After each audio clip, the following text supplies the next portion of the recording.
Torture करेगी। शोर किया तो भेजा उड़ा दूंगा।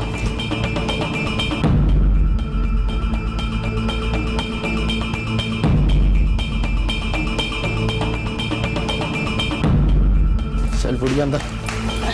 अरे बेटा जो चाहिए ले लो तुम। कमरे में चल, लड़की किधर है? मैं जब 5 साल की थी तो मेरे अम्मी अब्बू कार एक्सीडेंट में फौत हो गए थे। उस वक्त मैं स्कूल में थी। जी, मेरा नाम मुस्कान है। मैं अपनी बड़ी अम्मी के साथ रहती थी। डॉक्टर बनना चाहती थी। अम्मी अब्बू के फौत होने के बाद बड़ी अम्मी ने मुझे पाला। बड़ी अम्मी मेरे अब्बू की बड़ी बहन थी। बड़ी अम्मी बहुत ही प्यार करने वाली अम्मी थी। उन्होंने कभी भी मुझे अम्मी अब्बू की कमी महसूस होने नहीं दी।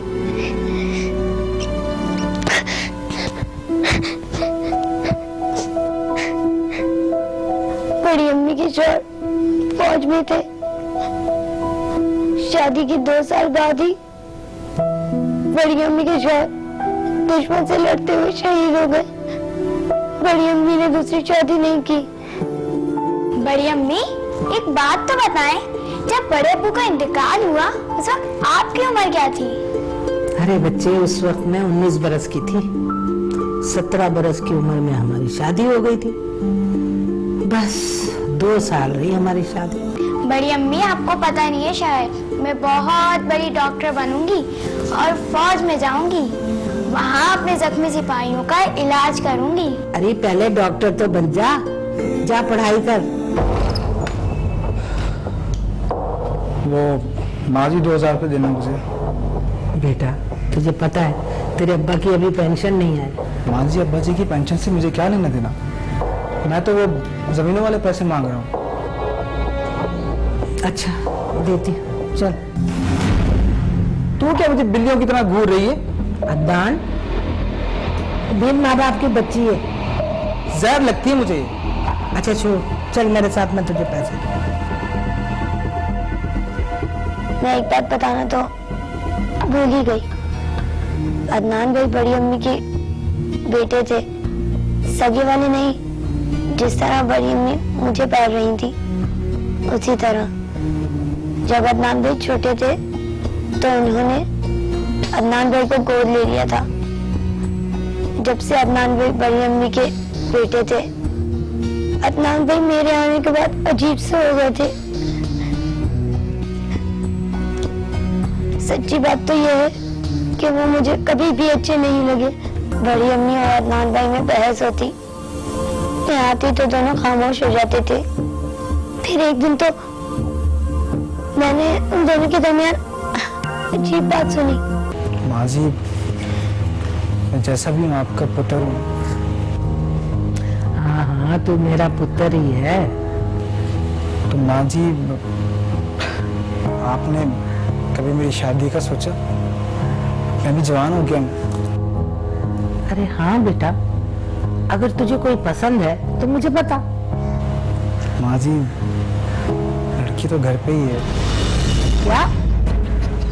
मुस्कान। माँ जी, दिमाग खराब है तेरा? वो बच्ची है 12-13 साल की। पर माँ जी, मैं तो सिर्फ निकाह की बात कर रहा हूँ। रुखसत ही 3-4 साल में कर लेंगे। नहीं माँ जी, 2 साल में ना उन्हें वो मुझसे भी बड़ी लगने लगी। मैंने कहा ना कि नहीं, अभी उसने पढ़ना है, डॉक्टर बनना है उसने।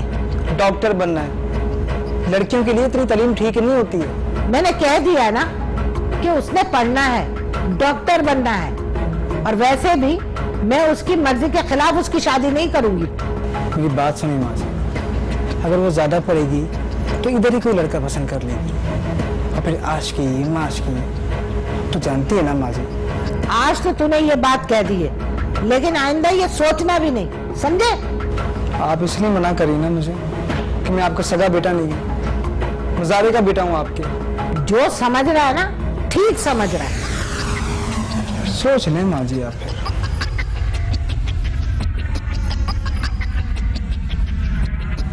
मेरा नाम अदनान है। मैं सुल्तान बेगम का मुंह बोला बेटा था। मेरे वालिदैन बहुत गरीब थे। सुल्ताना बेगम ने मुझे बचपन में ही गोद ले लिया था। उनकी बहुत ख्वाहिश थी कि मैं कुछ पढ़ लिख लूं, पर मुझे तो पढ़ने का बिल्कुल भी शौक नहीं था।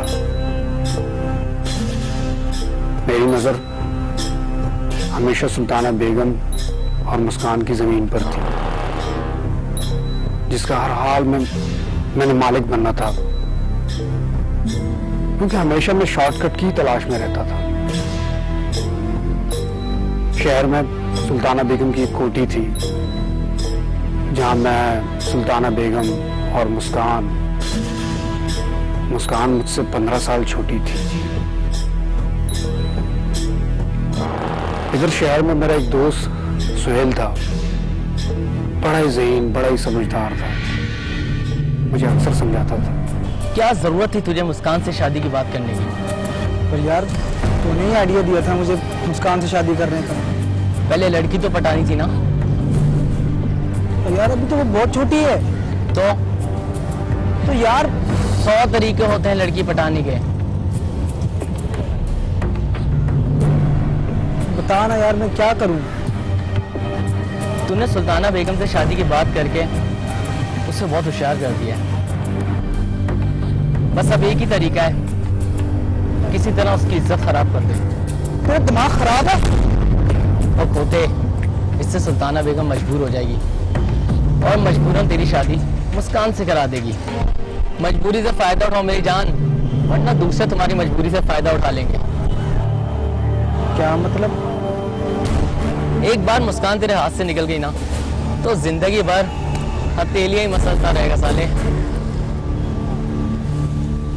बता ना यार, मैं क्या करूं?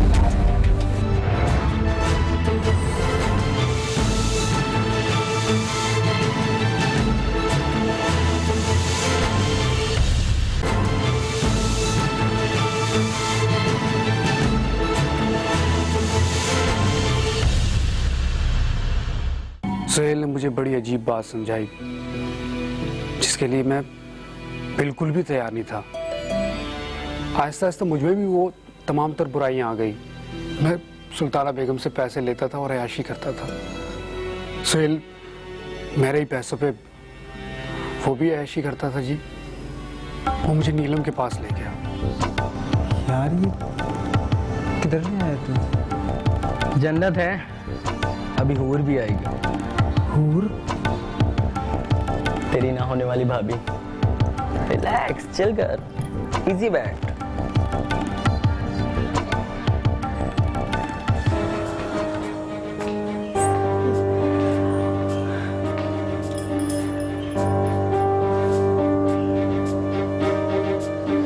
$10,000 लेती हूँ। तुम पैसे की फिक्र मत करो डार्लिंग, बहुत पैसा है मेरे दोस्त के पास। अभी बड़ी जमीनों का मालिक बनने वाला है। हमें क्या है इसकी जमीनों से? निकाल 10,000।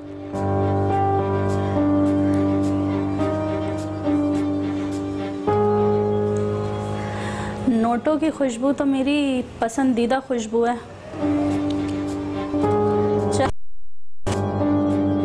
कहाँ जी? वादिये नीलम में। चल।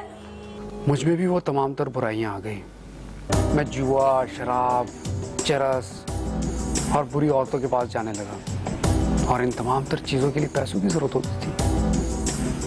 और अब सुल्ताना बेगम पैसे देने में हमेशा किलकिल करती थी।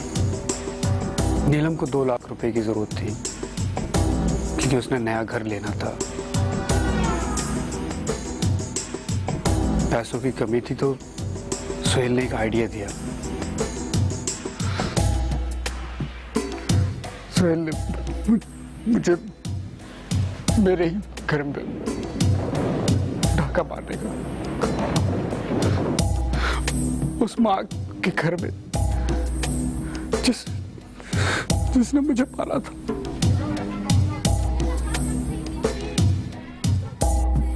क्योंकि पैसे तो चाहिए थे ना। उस रात मैं पढ़ रही थी, बड़ी अम्मी नमाज पढ़ रही थी। दरवाजे पर दस्तक हो रही थी। बड़ी अम्मी ने मुझे दरवाजा खोलने से मना कर रखा था, फिर भी मैं दरवाजा खोलने के लिए जा रही थी। बड़ी अम्मी ने मुझे रोक दिया।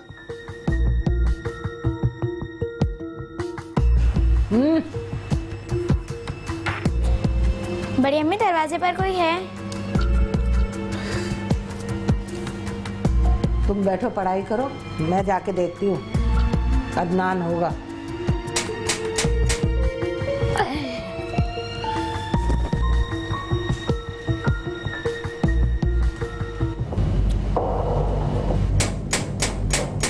आ रही हूँ। कौन है?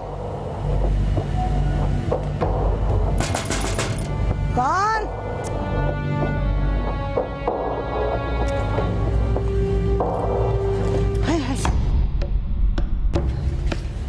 अंदर चल बड़ी भी। शोर किया तो भेजा उड़ा दूंगा।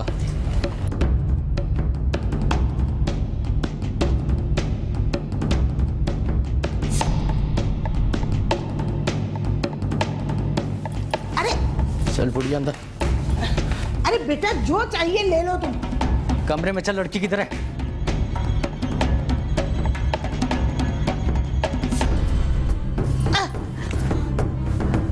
चल बुढ़िया, जल्दी ये सारे जेवर और कैश हमारे वाले कर। चाबी निकाल अलमारी की। अलमारी खुली हुई है। चाबी निकाल बुढ़िया। वो चाबी इधर। क्या नाम है तेरी बीवी का? खबरदार, मुस्कान को हाथ भी नहीं लगाना। जो चाहिए ले जाओ। अदनान, तू तो मेरा पुत्र है। पराया ही होता है ना। मार दे बुढ़िया को। मैं कह रहा हूँ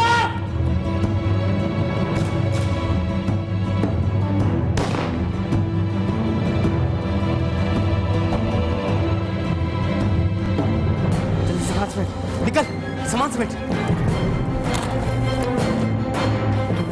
ज़ेवरात और नकदी लेके भाग जब मैं छत पे जा रहा हूँ।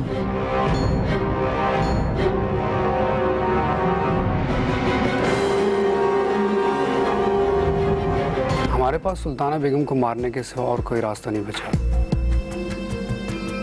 मेरी जिंदगी का सबसे बड़ा कांटा हट गया था।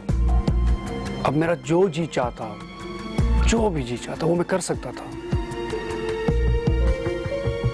मुस्कान न जाने कहां गायब हो गई थी। बहरहाल मैं छत पे गया और शोर मचाया। जालिम ने मेरी माँ को मार दिया। हाय माँ, मैं क्यों नहीं मरा? हाय माँ जी। क्या हुआ आंटी? क्या हुआ आंटी को? मेरी फरिश्ता जैसी माँ को जिसने मारा है ना, मैं उसको जिंदा नहीं छोड़ूंगा। माँ जी। अदनान हटो। मेरी फरिश्ता जैसी माँ को जिसने मारा है ना, मैं उसे जिंदा नहीं छोड़ूंगा। मैं पुलिस को कॉल की तुमने? हाय कॉल करो, जाओ तुम पुलिस को कॉल करो। कहीं लड़की को तो उठा के नहीं ले गए जालिम? मुस्कान कहाँ है? अदनान बेटा, मुस्कान कहाँ है?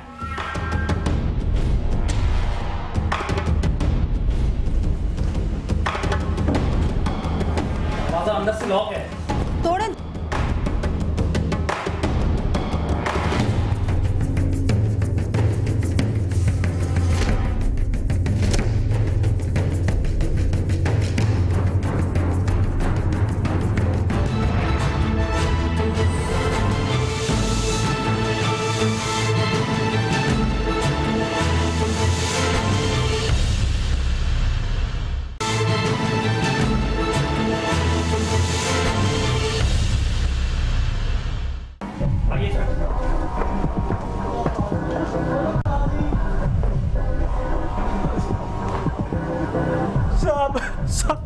मेरी माँ जी को किसी जालिम ने मार दिया साहब जी।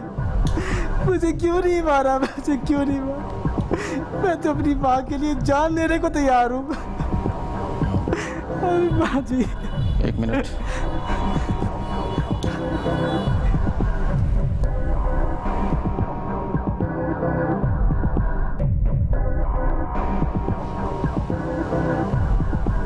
सर, ये तो डाका प्लस मर्डर का केस है। तुम मुझे कानून पढ़ाओगे? Sorry sir. Akil Beg. Yes sir. लाश पोस्टमार्टम के लिए जाएगी। इनकी किसी से कोई दुश्मनी, कोई झगड़ा वगैरह? इंस्पेक्टर साहब, सुल्तान आपा बहुत किसी से क्या दुश्मनी हो सकती है? आपको?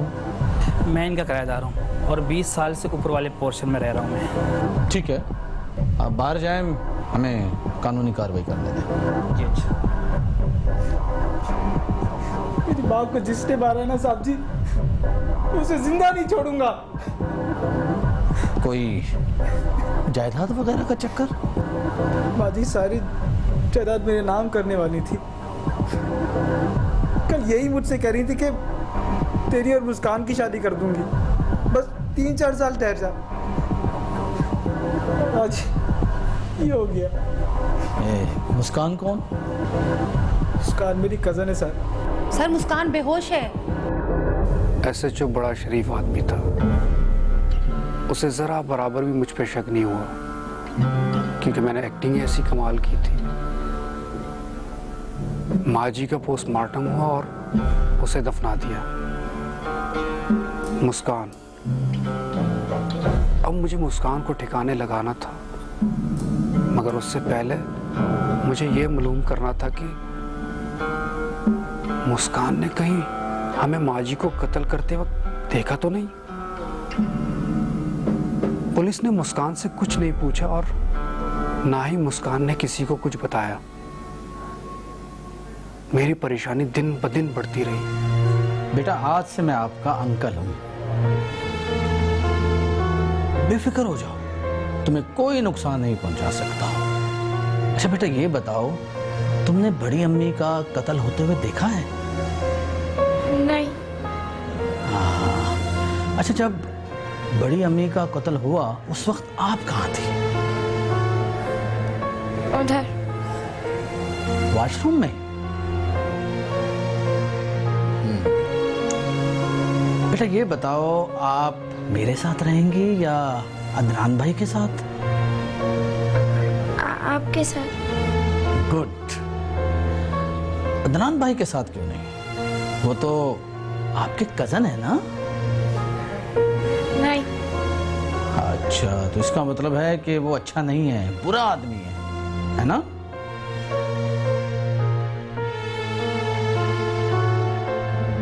मैं जानती थी कि बड़ी अम्मी का कातिल कौन है, लेकिन मैं बता नहीं सकती थी। अदनान भाई ने मुझे जान से मार देने की धमकी दे रखी थी। वो मार भी तो सकते थे, उन्होंने बड़ी अम्मी को भी तो मार दिया था।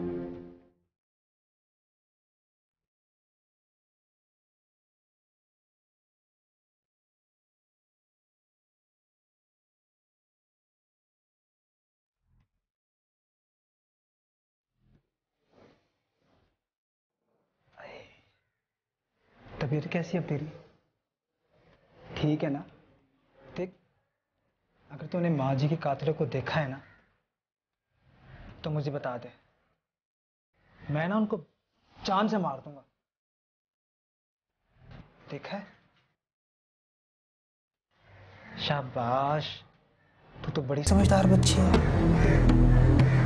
बीवी भी समझदार है। माँ जी ना तेरी और मेरी शादी कराना चाहती थी। मुझे शादी नहीं करनी। तो यार, शहजादी बना के रखूंगा तुझे मैं, कभी किसी चीज की कमी नहीं होने दूंगा। और वैसे भी अब तेरा और मेरा इस दुनिया में है ही कौन। और एक बात और सुन ले, अगर तूने बड़ी अम्मी की कातिलों को देखा भी है ना, तो खामोश ही रहना। ये पुलिस वाले होते हैं ना, बड़े ही तंग करते हैं, समझी ना? मैं मुस्कान से मिलने अस्पताल गया। मुस्कान की तबीयत दिन ब दिन बेहतर होने लगी और मेरी परेशानी दिन ब दिन बढ़ने लगी। पुलिस ने मुझे मुकम्मल तौर पर नजरअंदाज कर दिया, मगर नहीं,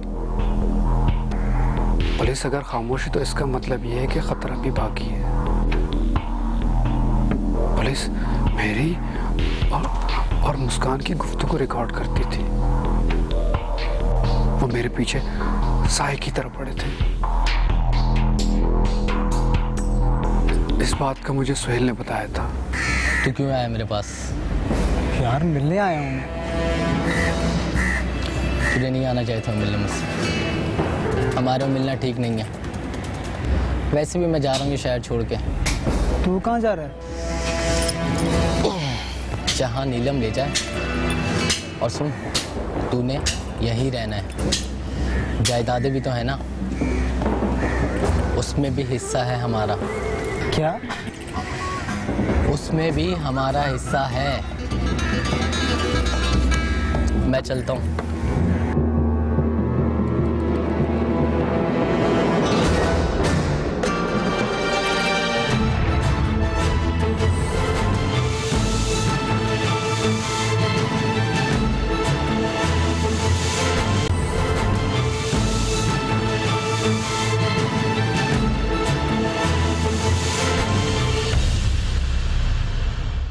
मैं अस्पताल से हॉस्टल शिफ्ट हो गई।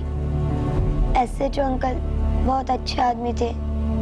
वो बार बार मुझसे बड़ी अम्मी के कातिल के बारे में पूछते थे। मैं क्या बताती? उन्हें मेरे खामोशी से पता चल गया था कि मुझे पता है कि कातिल कौन है।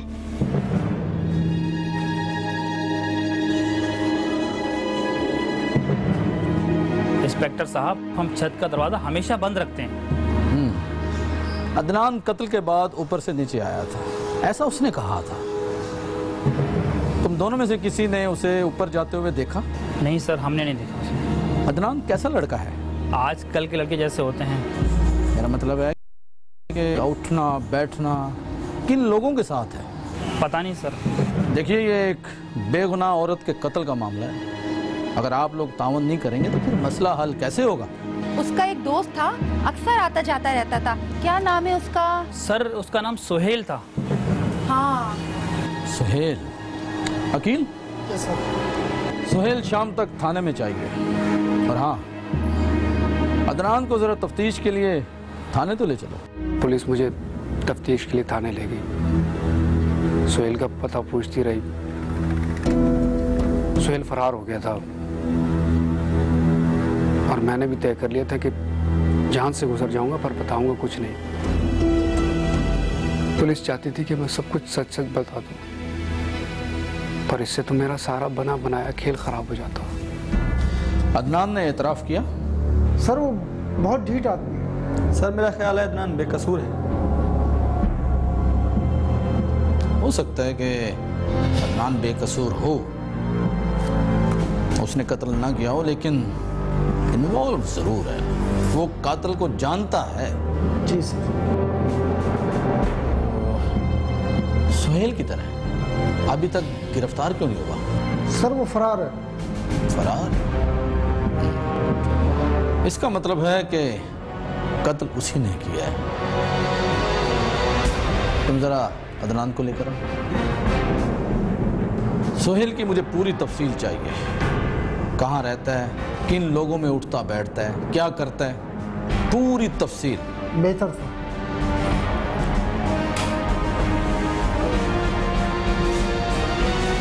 आइए, तशरीफ रखिए।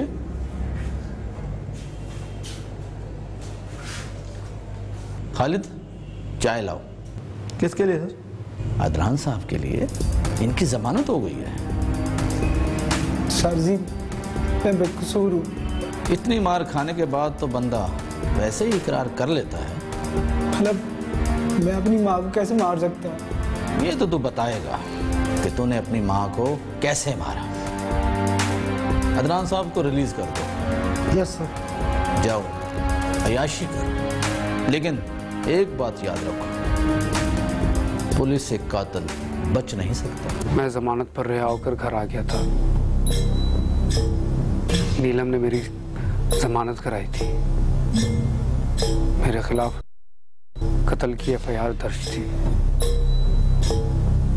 सुहेल मफरूर था। मैं अपने ही घर में कैद होकर रह गया। सादा लिबास में पुलिस वाले हमेशा मेरे पीछे घूमते रहे।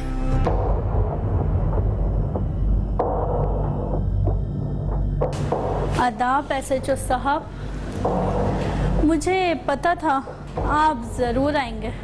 अदनान और सुहेल से तुम्हारा क्या ताल्लुक है? वही जो आपसे है। अदनान की जमानत आपने क्यों करवाई? वो मुझे बेकसूर लगा। वैसे भी कई एहसान हैं उसके मुझ पर, और मैं एहसान फरामोश नहीं हूँ। अकील बेग। Yes sir. गिरफ्तार कर लो इसे।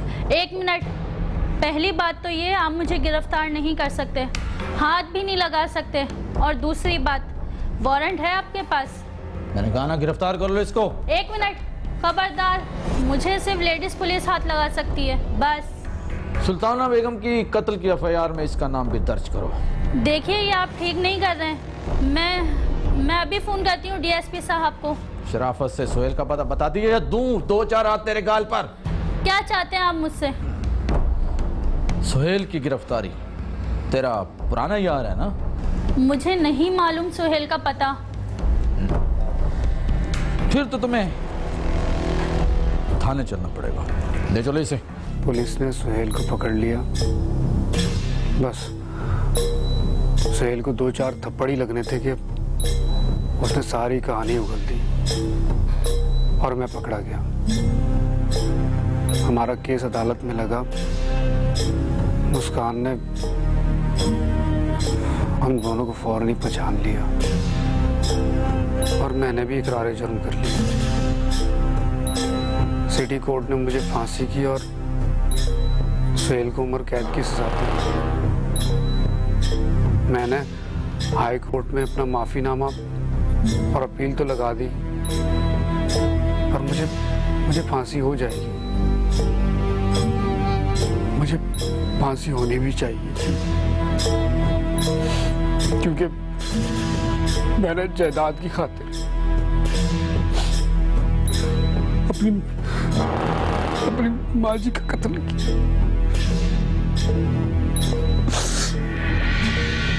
माँ जी अक्सर कहा करती थी, बुरी सोबत इंसान को बुरा बना देती है। ये सब कुछ सुहेल की वजह से हुआ है। वही मेरे दिमाग में शैतानी फितूर डालता था। अल्लाह मुझे माफ कर दे।